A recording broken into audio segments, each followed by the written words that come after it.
காதல் பொல்லாதது, ஒரு காவல் இல்லாதது.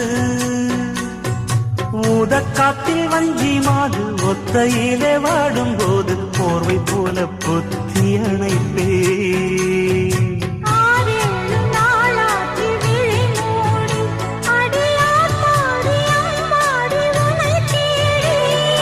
நீதானே மானே என் இளஞ்சோடி, உனை நீங்காது என்றும் என் உயிர் நாடி.